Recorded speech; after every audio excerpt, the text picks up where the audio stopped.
there's been so much hype at the moment around Golf bringing out the Golf 6. It's finally arrived. I know we're getting to film it in the next week. Is it worth all this hype? Because looking at it, it doesn't look that different to Golf 5, but it is different in the drive. It is different. I think it does deserve some of the hype. The build quality is shot up compared to the 5. I prefer the looks of the new 6, no matter how subtle they may be. And also, the new engines are great. That 1.4 TSI is fantastic, and it suits the Golf perfectly.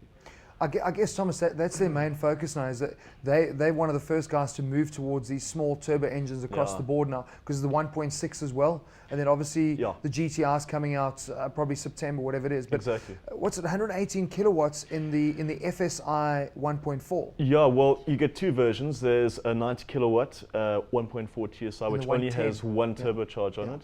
And then you get 118 kilowatt 1.4 TSI, which also has a supercharger. Wow. I mean, I drove both of them, and my favorite was the 90 kilowatt. Really? Yeah, it's just, I Why? mean, it sounds good. I like its character. You know, the 118 kilowatt is fantastic, but it's like a little bit too smooth, a little bit too over-refined. Yes. Over-refined, exactly. You know, but the 90 kilowatt was great, and it does everything. You know, I mean, from like highway cruising to snaking up a pass, it's great.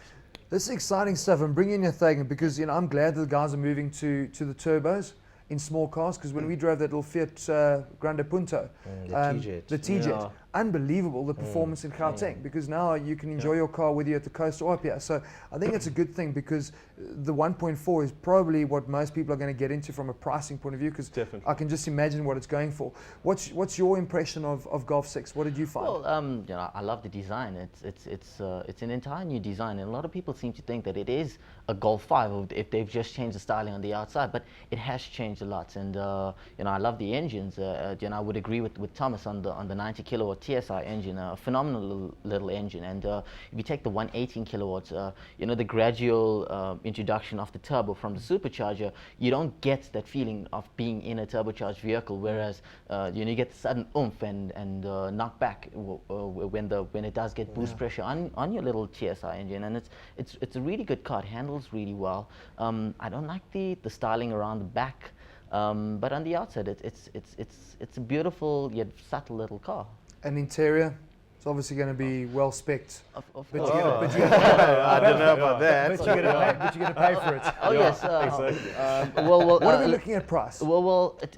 If you look at the base model vehicles, they're being introduced at 217,000 Rand for the 1.6 models, and it's 298,000 Rand for the diesel version, which is a bit pricey. But 298. Exactly, to 298, yes. Sure. And but if you look at additional features, you're going to pay 12,000 Rand for leather seats, which I think should be standard on a vehicle such as this. And multifunction steering isn't standard, and you pay an additional 2,000 Rand for it. And of course, with competitive vehicles, it's standard. I mean, a Ford Fiesta has one. Exactly. I mean, exactly. And still ridiculous. What, 27,000 Rand for sat-nav? Come on. Exactly. I know that. VW not get the message. That really grates you, is that 27 grand for the sat-nav. You get lost a lot more. Okay, so I mean, I think, look, we're obviously going to be reviewing it on here, so looking forward to getting hands and seeing what it's like. But I think it's going to be a big seller for VW. Oh, definitely. Nice that it is so different in terms of the bread and butter. refinement. Everybody's been raving about how good the drive is, and I mean, I know you currently driving the Sirocco, which you love. That car. We won't ask Morgan.